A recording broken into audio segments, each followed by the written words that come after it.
Ini mungkin adalah film paling berani dalam dunia perfilman. Film ini membawa kita ke dalam hutan tropis di Amerika Selatan dan menghadirkan pertemuan dengan ular, serangga dan hewan buas. Karena persaingan di lokasi syuting, direktor membuat sertifikat palsu untuk masuk ke wilayah tersebut. Dalam satu pertempuran suku, 3 pemain figuran tewas. Anggota kru bahkan terpaksa kehilangan anggota tubuh mereka. Di tengah proses syuting, pemeran utama bahkan ketakutan hingga berani meninggalkan proyek tersebut demi keselamatannya. Namun, sang sutradara tetap tidak menghentikan produksi dan mencari pemeran utama baru yang tak takut mati untuk melanjutkan film dari awal. Hari ini kita akan membahas film yang disutradarai oleh seorang gila, diproduksi oleh Werner Herzog, dan merupakan karya luar biasa berjudul Melayang di Atas Perahu di Jalan. Pada awal abad ke-20, benua Amerika telah dikuasai oleh penjajah barat selama berabad-abad. Eksploitasi yang berlebihan telah menghancurkan keindahan surga. Tersembunyi ini, pemeran utama kita, Fitzgeraldo, adalah seorang penggemar fanatik yang sangat menyukai opera Italia. Idolanya adalah tenor Caruso. Untuk bisa melihat pertunjukan langsung dari idola, Gerard rela mengayuh perahu selama 2 hari 2 malam untuk menghadiri janji tersebut. Setelah menonton pertunjukan idola, Gerard masih merasa tidak puas dan berpikir untuk membuka sebuah teater opera di kota kecil tempat tinggalnya. Ia ingin mengundang Caruso untuk tampil pertama kali di sana. Bayangkan betapa indahnya itu. Gerard langsung bertindak dan membawa proyek yang menurutnya bagus untuk meyakinkan pengusaha karet setempat. Di sini, keberhasilan bisnis umumnya didapatkan melalui karet. Ketika para pengusaha mendengar nama Gerard, mereka langsung mengenalinya karena Gerard juga dikenal sebagai pengusaha yang sukses. Salah satu proyek terkenal yang pernah ia lakukan adalah membangun jalur kereta api melintasi pegunungan Andes. Proyek ini begitu mahal sehingga bahkan Rockefeller pun bangkrut. Namun, tidak ada kejutan, Gerard bangkrut sebelum menyelesaikan proyek tersebut. Jadi, ketika Gerard mengajukan proyek pembangunan teater opera ini, para pengusaha hanya ingin mengutuknya. Ini adalah hutan hujan tropis. Apakah kamu berharap para pekerja karet yang bekerja keras sepanjang hari memotong karet dan membawa kayu, yang baru bisa menikmati waktu istirahat di akhir hari, akan datang menonton opera? Orang yang bisa memikirkan proyek seperti ini pasti adalah penipu atau orang bodoh. Gerard adalah seorang penipu yang berani dan penuh keberanian seperti itu. Meskipun terkadang ide-idenya tidak masuk akal, yang penting adalah dia tidak takut mencoba dan tidak takut gagal. Gerard ditolak lagi dan dia pulang dengan perasaan sedih bersama pacarnya, Mary. Namun, dia tetap enggan masuk ke Villa Mary. Bukan karena dia menganggap bisnis teater opera itu lebih baik, tetapi karena dia tidak ingin bertemu dengan para pengusaha yang hanya pandai bermain musik. Gerard merasa lebih nyaman tinggal di rumah jerami miliknya dan bisa berbagi musik Caruso dengan anak-anak Indian. Gerard adalah seseorang yang dapat menghindari pengaruh material dan mengejar kehidupan spiritual. Namun, untuk mencapai dunia spiritual yang ingin ia capai, ia sepertinya membutuhkan uang. Setelah proyek kereta api gagal, Gerard mencoba bisnis lain dengan membuka pabrik es garam. Ia bisa dianggap sebagai seorang pengusaha yang sukses. Namun, es yang ia produksi tidak laku dan hanya bisa diberikan kepada anak-anak sebagai camilan. Setelah berpikir selama 2 hari, Gerard menyadari bahwa presentasi awalnya terlalu jelas dan ia harus memikirkan cara lain untuk mencapai impiannya. Ia memutuskan untuk menggunakan proyek politik sebagai alasan untuk mencari investor baru. Ia mempromosikan pabrik es garamnya dan meyakinkan investor bahwa pabriknya memiliki masa depan cerah. Hanya saja orang belum terbiasa mengonsumsinya. Ia yakin bahwa suatu saat nanti permintaan akan meningkat dan investor akan mendapatkan keuntungan 10 kali lipat. Gerard membuat presentasi yang bagus, tetapi para pengusaha karet tidak tertarik dan malah menertawakannya. Hal ini membuat Gerard merasa tidak cocok dengan dunia ini. Mary melihat Gerard merasa sedih dan mengadakan pesta untuk menghiburnya. Ia mengundang para pengusaha kaya setempat ke pesta dan Gerard mengumumkan impian untuk membuka teater opera. Ia memutar musik Caruso dan berharap ada seorang pengusaha yang memiliki impian seni dan mendukung impian Gerard. Namun, tidak ada pengusaha seperti itu yang muncul. Beberapa orang bahkan menganggap Gerard sebagai orang gila dan mengusirnya. Bagi para penjajah kulit putih, Gerard yang tidak mencari keuntungan adalah orang yang menyedihkan dan aneh. Ketika kehidupan yang rendah menjadi hal yang biasa, kesombongan adalah dosa. Kemarahan Gerard yang tidak disengaja dan pernyataan yang dibuatnya membuat Mary mendukung impian Gerard. Namun, bisnis karet tampaknya lebih menjanjikan daripada mengelola teater opera. Oleh karena itu, Gerard mengunjungi pengusaha karet lagi. Kebanyakan kebun karet yang bagus sudah dikuasai oleh perusahaan besar, tetapi masih ada beberapa tanah kosong yang tersedia. Di peta ini, ada 2 sungai utama. Sungai di sebelah kanan disebut Sungai Uka Presure, dan di hulu sungai ini terdapat hutan karet yang sangat berharga. Namun, masalahnya adalah sungai ini sangat berbahaya di bagian hilirnya, sehingga tidak ada kapal yang bisa melewatinya, masalah transportasi sulit untuk diatasi, sehingga tidak ada yang mau membeli tanah ini. Di sebelah kiri, ada sungai bernama Sungai Paci, yang mengalir dengan lancar di hulu dan hilirnya. Namun, di sepanjang sungai ini tidak ada tanaman ekonomi atau mineral yang berharga, hanya suku kanibal yang tinggal di sekitarnya yang mengembangkan wilayah ini, tetapi nilainya tidak begitu besar. Ketika penipu menjelaskan seperti ini, tampaknya kedua sungai ini tidak menawarkan peluang bisnis apa pun. Namun, Gerard terpikat oleh peta ini dan terjebak dalam pemikiran. Ia menyadari bahwa hulu kedua sungai ini sangat dekat dan hampir bertemu. Mungkin peta ini memiliki kesalahan. Ia memutuskan untuk membeli tanah ini dan pergi melihatnya dengan kapal. Jika kedua sungai ini benar-benar bertemu, maka ia akan sukses. Penipu melihat Gerard sebagai korban yang mudah, jadi ia memiliki kapal tua yang sudah pensiun yang masih bisa diperbaiki dan dijual kepada Gerard. Tapi dari mana Gerard mendapatkan uang? Ia menjual dirinya. Gerard bekerja keras selama 2 hari sebagai buruh kasar untuk mendapatkan uang. Gerard berhasil mendapatkan semua tabungan Mary dan mendapatkan hak pengembangan tanah dari pemerintah. Namun, Gerard harus menyerahkan rencana bisnis yang layak dalam waktu 9 bulan. Jika tidak, pemerintah akan mengambil kembali tanah tersebut. Pejabat pemerintah menganggap Gerard sebagai orang bodoh karena ia berani menjual tanah ini. Setelah kapal diperbaiki, Gerard mulai merekrut orang dan membeli peralatan. Ia merekrut seorang kapten kapal yang berpengalaman, seorang koki yang suka minum dan ahli dalam menembak, serta beberapa orang lainnya. Pada hari yang dipilih secara astrologis, Gerard berangkat dengan penuh semangat dan didampingi oleh warga setempat. Ia membawa kotak paci dan berlayar melawan arus untuk mencari tempat di mana kedua sungai hampir bertemu. Pada malam hari, kapal tiba di sebuah gereja dan Gerard bertanya kepada pendeta tentang suku Sibaro karena ia akan memasuki wilayah mereka. Menurut legenda, suku Sibaro sangat kejam dan suka memotong kepala musuh mereka. Pendeta mengatakan bahwa ia tidak melihat suku Sibaro selama bertahun-tahun dan mereka mungkin telah mundur ke dalam hutan. Keesokan harinya, kapal melanjutkan perjalanan melawan arus dan memasuki hulu sungai. Setelah melewati tikungan sungai, suara aneh mulai terdengar dari hutan di sepanjang sungai, seperti suara manusia, suara drum, dan suara burung. Namun, suku Sibaro tidak muncul.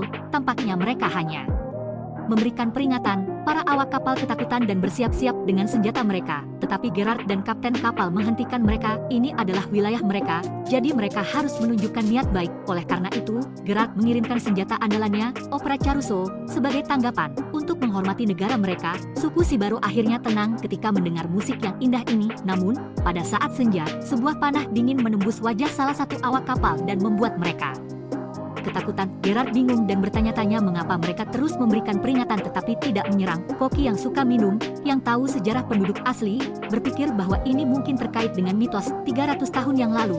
Bumi dikutuk dan suku Sibaro meninggalkan daratan untuk mencari artefak putih yang hilang dari Tuhan.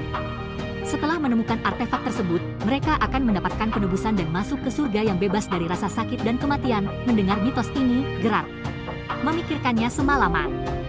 Namun, ketika ia bangun keesokan harinya, ia menemukan bahwa semua awak kapal dasar telah melarikan diri karena takut dibunuh oleh penduduk asli. Meskipun Gerard merasa kecewa, ia harus memutar balik kapal dan kembali. Sekarang, hanya ada 4 orang yang tersisa, yang tidak cukup untuk melakukan apapun. Namun, pada saat itu, mereka menemukan bahwa jalan mereka telah diblokir oleh suku Sibaro yang datang dengan perahu dan menuju ke kapal mereka. Namun, suku Sibaro tidak menyerang, mereka hanya penasaran dan menyentuh kapal, serta membantu Gerard. Gerard merasa bingung dan tidak tahu harus berbuat apa. Namun, Koki yang tahu bahasa asli, setelah berpikir lama, menyimpulkan bahwa suku Sibaro menganggap kapal mereka sebagai artefak putih yang menyelamatkan jiwa. Mereka juga tahu bahwa Gerard bukan Tuhan karena ia mengenakan baju besi, tetapi ukurannya cukup besar.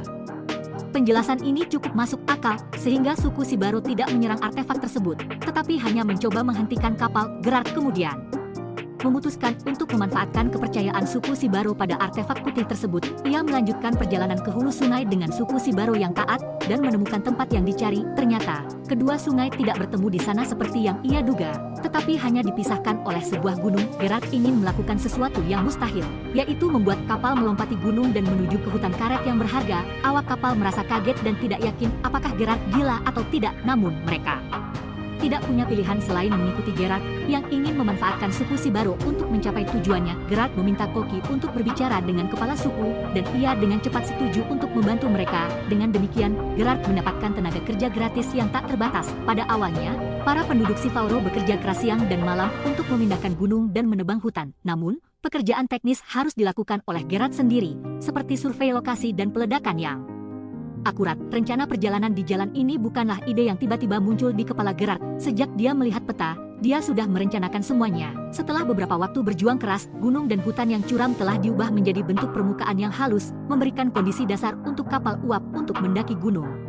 Untuk mengucapkan terima kasih kepada orang Sivauro atas kerja keras mereka selama ini, Gerard membuat es dengan air garam dan memberikannya kepada kepala suku. Ketika kepala suku mengangkat es yang belum pernah dilihat sebelumnya, orang-orang Sivauro membeku. Mereka mungkin menganggap itu sebagai sesuatu yang suci. Beberapa hari kemudian, langkah-langkah kunci telah disiapkan. Gerard memerintahkan orang Sivauro untuk menebang pohon-pohon besar dan memasukkannya ke dalam lubang tanah yang dalam beberapa meter.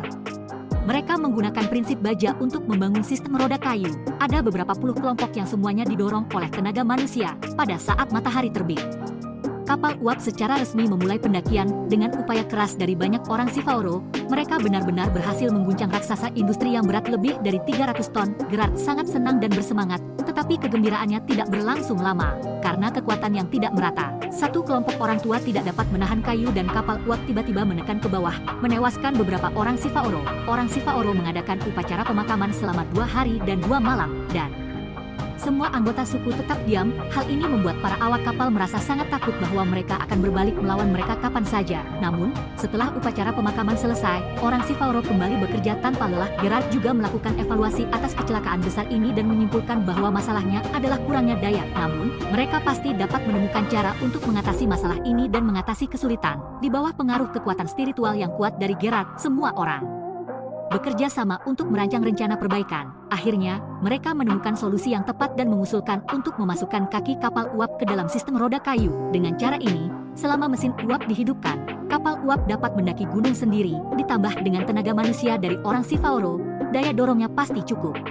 Semua orang bekerja sama dan akhirnya berhasil meluncurkan rencana perjalanan di jalan ini. Kali ini, mereka akhirnya berhasil setelah melewati beberapa hari mendaki gunung dan melintasi hutan. Kapal besar ini akhirnya mencapai sisi seberang. Baik proses maupun hasilnya membuat semua orang tercengang. Malam itu, para awak kapal dan orang-orang Sivauro mengadakan pesta perayaan yang meriah. Semua orang mabuk berat. Namun, Gerard masih belum bisa memahami mengapa orang-orang pribumi ini bekerja keras seperti anjing untuk mereka.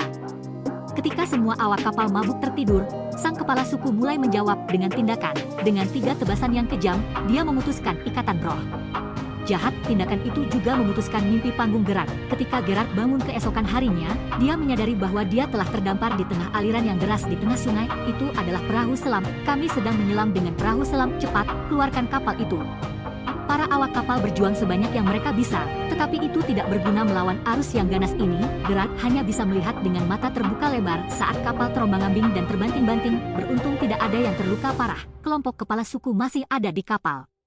Ternyata mereka memutuskan ikatan roh jahat untuk mengorbankan Gerard sebagai persembahan. Menurut legenda, hanya dengan mempersembahkan artefak putih suci yang dianggap sebagai alat penyelamat melalui aliran yang ganas ini, mereka dapat menebus jiwa-jiwa yang terperangkap di sungai. Sekarang Gerard akhirnya tahu mengapa orang-orang Sivauro membantu mereka seperti anjing. Mereka juga tercekik oleh impian mereka sendiri. Gerard kembali ke kota kecil Liru dan menceritakan pengalamannya kepada pedagang curang. Mereka tidak percaya sama sekali.